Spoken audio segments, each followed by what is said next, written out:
everyone, and welcome back to another episode of Femboy Fishing. Today we are at a very small creek, which is very close to my house. This particular creek is the larger version of the creek that flows through our property, which you may have seen in previous videos. Ours is called the little version. This is like the big version, and I've never filmed a video here before. You guys may have noticed there is snow behind me. That's kind of one of the main reasons I wanted to get out today was I have never filmed an episode in the snow. I think it's beautiful when it snows like this, especially on a tiny, peaceful little creek like this. I've had a few people on Instagram DMs ask me when I was going to do another microfishing episode because it's been a while, so we're doing one today. All I'm using is I've got my little live well bait net, and then I've got my little critter keeper, which is a bit dirty. I'm going to wash it off in the water, but what we're going to do is we're just going to flip up rocks in the current and try to catch microfishes like darters, shiners, any number of small micro species which inhabit here. I've actually seen quite a few fish species since I got here. I've seen a couple different darter species. There's some shiners like in this riffle that are swimming around, so we'll see what we can get. But anyways, let's get to it. This riffle, it's like right here in front of the camera. That actually looks like a place a darter would be sitting, so.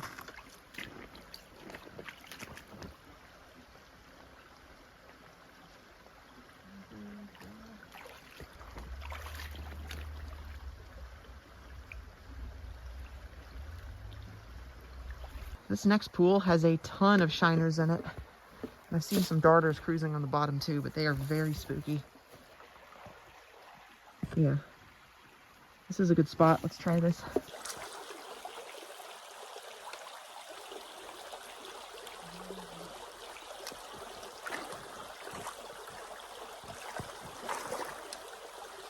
Oh, we got a darter.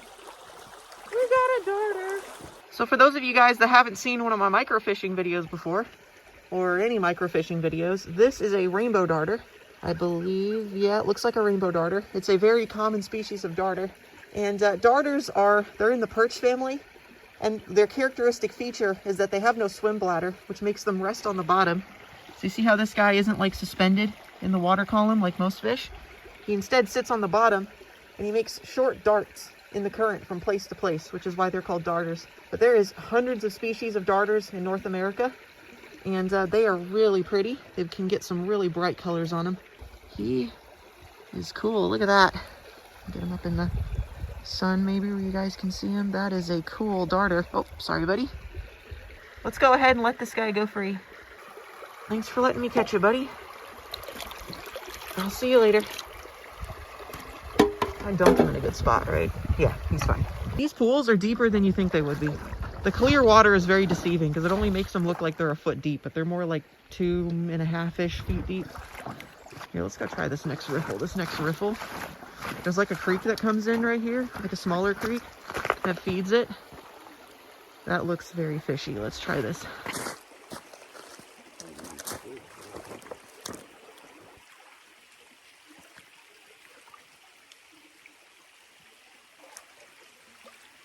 Oh, there we go.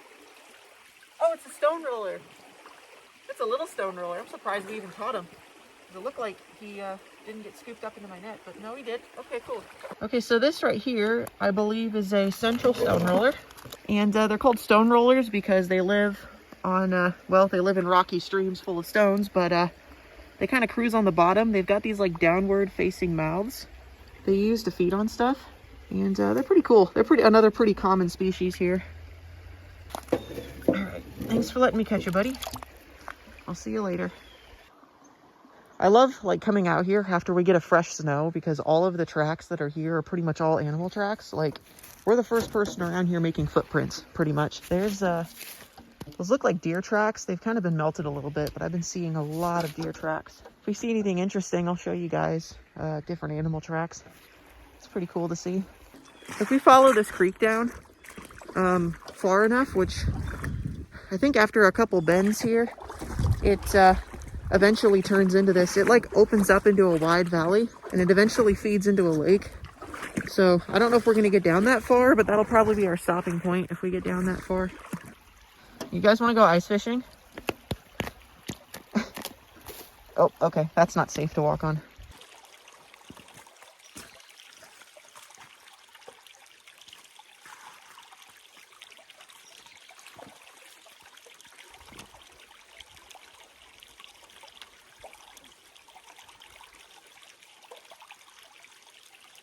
Oh, it's a dead banded darter.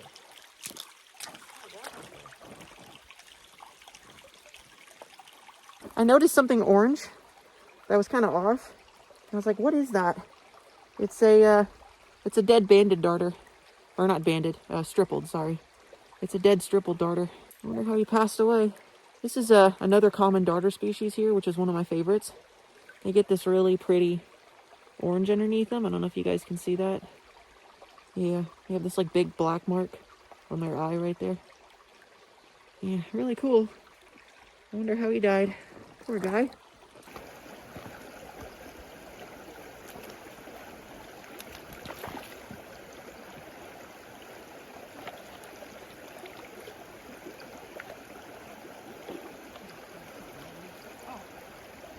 Oh, wow. Oh, this is a gorgeous one. Okay, yeah. We found a darter that's a little bit more colored up. See the blues and the oranges on him? That is a cool darter. I believe that one's a rainbow darter too. There's orange throat darters in here as well, and they look pretty similar, and they're also really common, but look at that guy. Yeah, he is really cool. Thanks for letting me catch you, buddy. I'll see you later.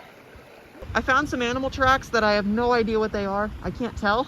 Right there, see how they kind of go up that way? I don't know if they're like bird tracks or there you can kind of see a marking of what looks like a small foot, like of a possum. I have no idea what these are. If you guys in the comments who are more experienced could tell me what these tracks are, I have no idea. They look like they could be a couple of different things.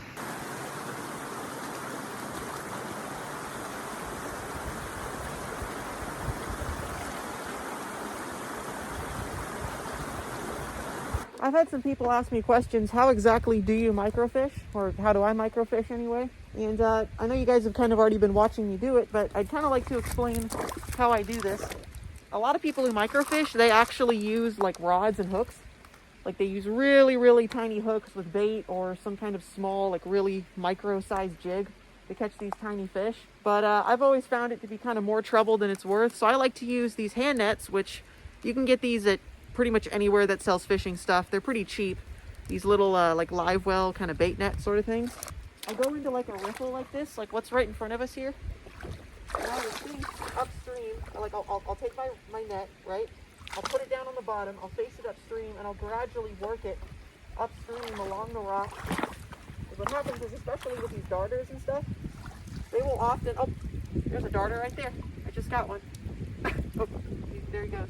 They'll often be cruising back and forth around the rocks, and sometimes when you're walking upstream, kind of doing that net thing, they'll often get pushed into it.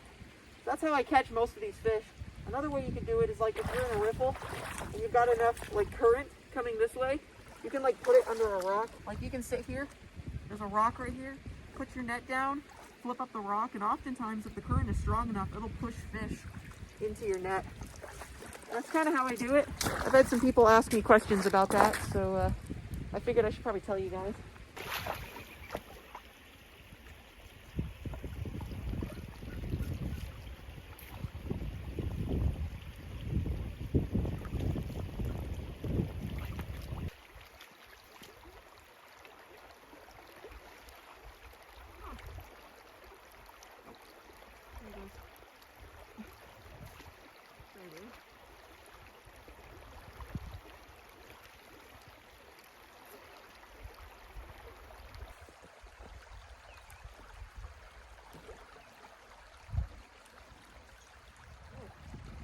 I scooped up 2 darters, and before I was about to release it, I thought I had gotten a stick, but it was actually one large darter. Look at that. You can really see the blue on his tail. See that? That is a gorgeous rainbow darter. Thanks for letting me catch you. Pretty guy. Oh, I'll see you later.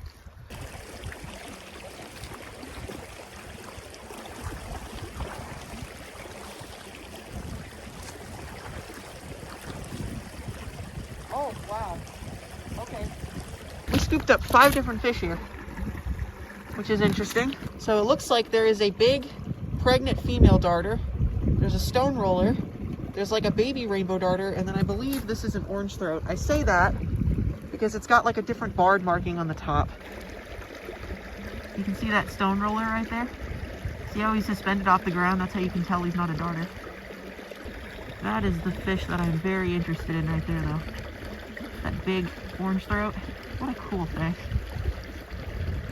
Really cool assortment of fish we got here. I literally just flipped up one rock in the current as I was kind of, you know, drifting my net upstream, and like all these fish went into it.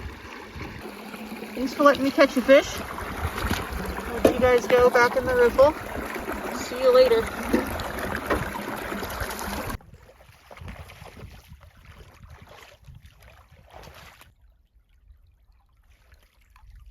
Oh wow.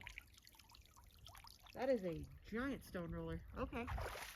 That's a good final fish to end the episode on. Yeah, check out this dude.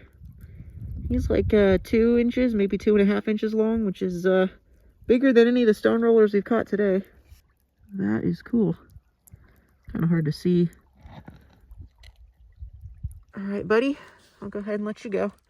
Thanks for letting me catch you, stone roller. I'll see you later.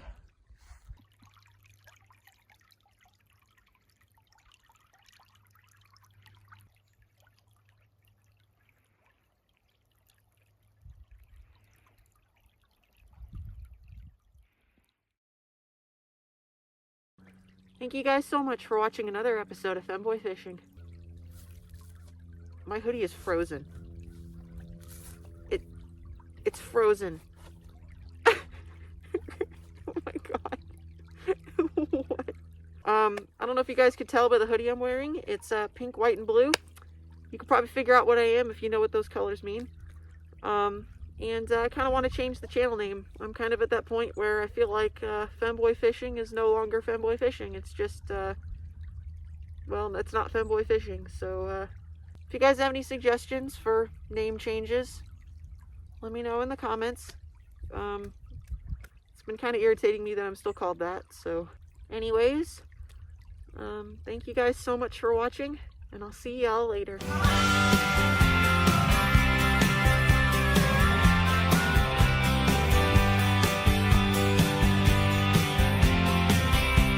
Way too freaking cold. Oh my god. Oh my goodness, my legs are icicles. Whoa.